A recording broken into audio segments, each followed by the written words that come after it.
Hey everybody, it's Carrie from Resell Revenue, and I'm excited to talk to you about a topic that the group talked about this week. And we had a really great conversation with this, and so I kind of wanted to share it with everybody.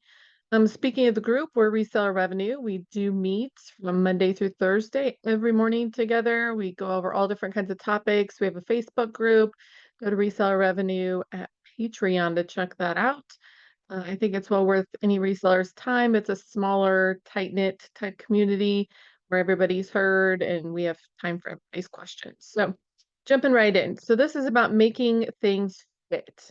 I feel like I got into kind of a stuck mode a while back and I didn't realize it until um, my net income per item was down and I couldn't figure it out. And I think my biggest flaw in that was that I was trying to make my store fit the item instead of making sure the items were fitting my store.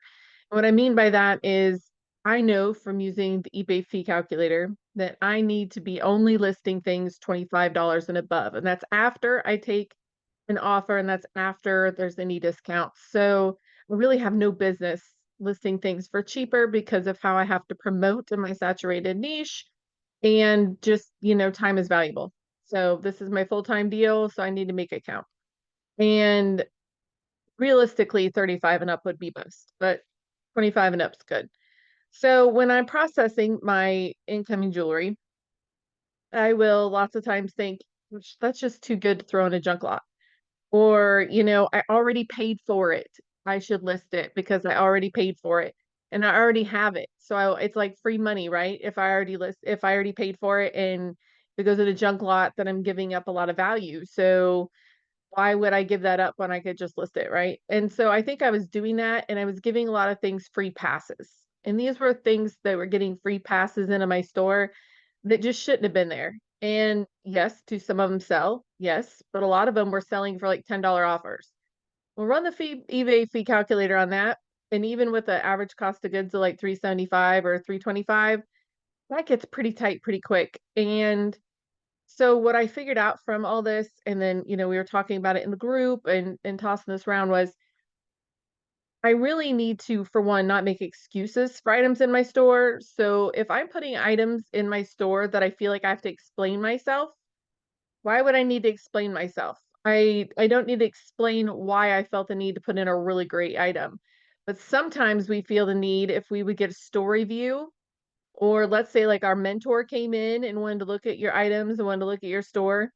I feel like sometimes we feel like we'd have to explain ourselves, like, "Oh, well, that was back when I was, before I knew better," or, "Well, I had already paid for that lot, so that was just extra." And I started realizing anytime I needed to make an excuse for an item, it probably shouldn't have been there in the first place.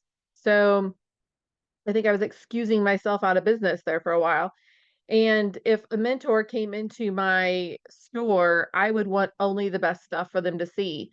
And I tell people all the time in the group, if you aren't listing the very best items all the time, then don't list anything. I'd rather see you list, 8 amazing items than list 15 and have half of them be mediocre or just not quite good enough. And I don't care if you bought them in a lot, then maybe that should teach you that was a lot you shouldn't have bought. So I feel like I need to make that switch, and some of that will be in the form of just making small lots, which I hate making small lots, but that's what I get for purchasing those items. So if I put 3 mediocre brooches in together and make 1 decent listing out of it, that's gonna be better than having 3 mediocre items sell for $10 or less. I need to treat each listing for the value that it is. So I do 25 listings 7 days a week. And I need to treat each and every listing like it is, you know, worthy. And whatever goes in that slot needs to be worthy of it. These are markers of my income. This is how I make my livelihood. And so we need to treat each of those slots or opportunities, as such. And so if I'm going to put my time, effort, and knowledge into listing something, I need to make it worthy. And I wasn't doing that quite right. And so I'm going to work harder at that and see if I can get that net profit per item up a little bit. And, I was just really forcing them to fit. instead of making sure I was only buying things that fit to begin with, because I do a lot of lot buys. And it's hard when you have them there and like they're good items, they're not broken, but they're just not quite good enough. So if you're not excited to list an item, you're not excited to show off an item, you wouldn't be excited for your mentor to see that item, we got to do something else with it. Whether it's make a lot box, whether it's, auction it off, whatever it is that we're doing, you need to move it on down the road because we need to be taking each and every one of these listing opportunities and treat it respectfully. And when we're filling it full of crap, that's not respectful. And it's not respectful to our pocketbook either. And also, if you're going through your store and you feel like if somebody just came in and did a blind store review today on YouTube, if you felt like you'd have to follow it up with, well, that was a long time ago. That's before I knew better. Well, then why don't you fix it now? Why don't we make those efforts now? Because why let it sit there and, oh, it'll sell eventually? Well, maybe, maybe not. And when people come into our store, they get kind of a, flavor for what we have. And if they see a bunch of crap in there and they see a bunch of stuff that's just weighing it down, well, don't you think that kind of devalues your whole store and it kind of makes people have an impression that maybe you wouldn't want them to have of your store? It's like when you go into certain stores and their discount rack is the same for like month after month. Every time you walk in the door, it's the same stuff they can't sell. Well, I feel like they kinda get that way on eBay too, especially in niches where they might be checking out your store, they might save your store. They might get sick of looking with the same old every time. Even though you're adding your new items, your old items are like an anchor on your store, just, hanging out there. So I guess I need to quit making that force. And if that means that I'm putting a whole bunch of things that have mediocre value into junk lots, and that's painful for me financially, well, that's my own fault for buying them. So if I buy a lot and I know there's 5 really good things in there and that's what I bought it for, then I just need to dispose of the rest of it and not try to force it into those spots in my store. Um, it's just a lie how we deal with it with ourselves. We're just lying to ourselves when we're like, oh, that's good enough. Well, if we have to give something a pass by good enough instead of I get to put this in my store, we need to get over it and not do that as much. I see people show, they're getting carload after carload of thrift hauls and all this.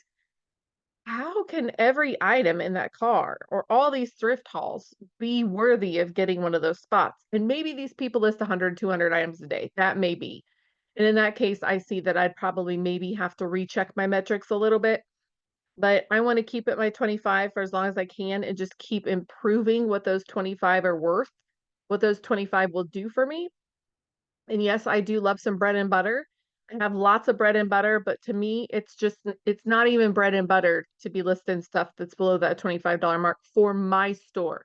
It does not mean that's right for everybody. That does not mean that's the end all be all, but for me, it's just not worth it to me to list those items. And so I just need to make sure not to be bringing home those items. And I don't have big thrift hauls. I might have a lot, an estate purchase buy, but I don't know. I couldn't be going thrifting, filling up my car all the time. And then well, the sourcing may be better too, where people are getting these things at, but I couldn't be doing that and keeping in my, staying in my lane of metrics. And I need to not vary from that like I have been. So just be proud of your store. And if you're not proud of something, don't put it in. If you're having to force your attitude into listing it, don't list it. That's just my opinion. Doesn't mean it's right. I'm trying to tighten up my store. I have about 2,400 jewelry items in there right now. And a lot of it is stuff that I wouldn't list it today. So I need to do something with it and make it better because I want each of those spots to count. So hopefully you guys can join us at Reseller Revenue on Patreon, Reseller Revenue Facebook group. We're there for each other. We're a really good supportive community. No question is dumb. No question shouldn't be asked. And we have all levels from brand new sellers to total veteran sellers. So come on and join us. We'd love to have you. And thanks for watching the video. Like and subscribe if you haven't.